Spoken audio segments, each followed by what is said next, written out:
వాళ్ళు ముష్టేస్తానంటే ఊరుకోవాలా? ఏయ్ దరిద్ర మోఖల్లరా, కొండవతలకి.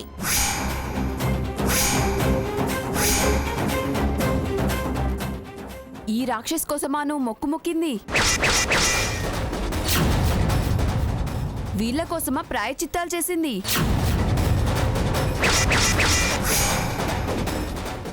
ఆగండమ్మా. లక్ష్మి, ఆ తాంబూలం ఎలా తీసుకురా.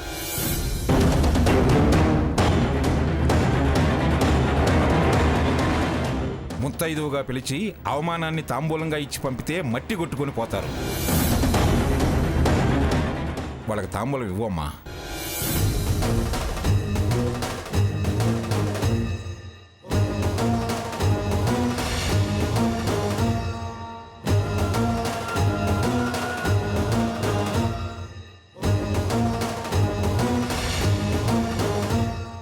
మీ శాంతమే వాళ్ళని కాపాడుతుంది. మీ మంచితనమే రక్షిస్తుంది. వస్తామమ్మా.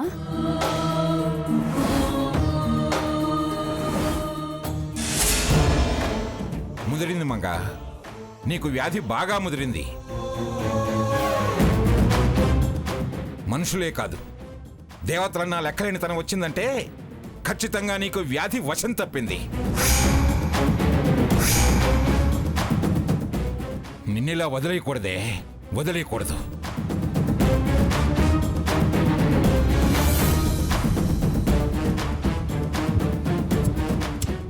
తల్లి పూజలు అయ్యాయి, పిల్ల పూజలు మొదలయ్యాయి.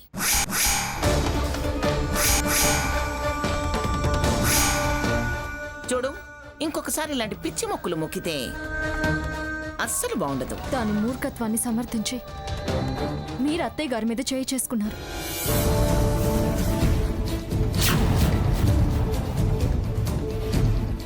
కానీ తాతయ్య గారు మీకు గౌరవం ఇచ్చి వెళ్ళిపోయారు.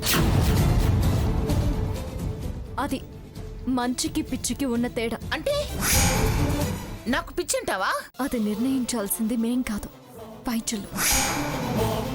చూసావా అమ్మమ్మ, నీకు పిచ్చి అంటుంది.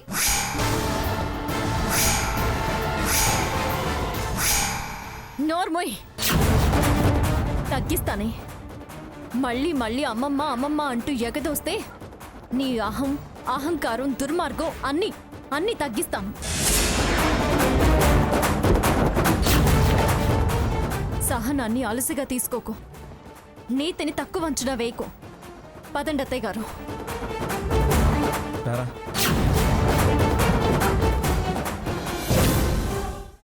అమ్మా, అలాంటి వాళ్ళది నిజమైన ప్రేమ కాదు, అది వ్యామోహం.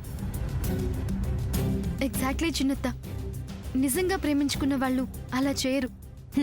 ఎంత మనసు విరిగిపోతే కన్న కూతుర్ని పట్టుకొని మా దృష్టిలో చచ్చిపోయా ఉంటుందా తల్లి? అది సరే అమ్మా, తన కూతురుతో తన మాట అనేటప్పుడు ఆమె మాటల్లో వ్యథ, కళ్ళల్లో బాధ గమనించావమ్మా?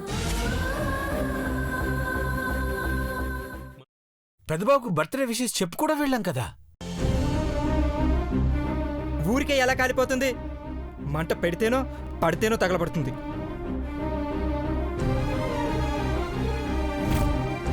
కరెక్ట్ చిన్నబాబు, నీకొచ్చినట్టే నాకు డౌట్ వచ్చింది. పార్వతే షర్టును తగలబెట్టిందనుకుంటా.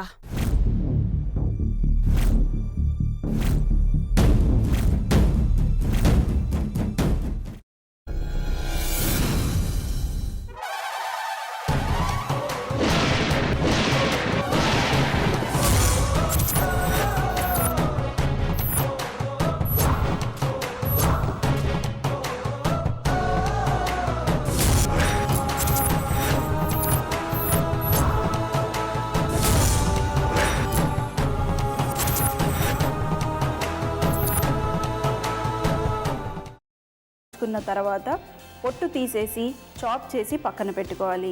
ఒక ప్యాన్లో కొద్దిగా నూనె వేడి చేసి అందులో ఆవాలు, మినప్పప్పు, శనగపప్పు, కరివేపాకు, సన్నగా తరిగి పెట్టుకున్న ఉల్లిపాయలు వేసుకుని 1 నిమిషం పాటు వేయించుకోవాలి. ఆ తర్వాత కాల్చి కట్ చేసి పెట్టుకున్న వంకాయని కూడా అందులో వేసుకుని బాగా మిక్స్ చేసి బౌల్లోకి ట్రాన్స్ఫర్ చేసుకుని అందులో తగినంత చిక్కటి పెరుగు లేదా పల్చటి పెరుగు వేసుకుని మిక్స్ చేసి అన్నంతో కానివ్వండి, చపాతీతో కానివ్వండి సర్వ్ చేసినా చాలా బాగుంటుంది.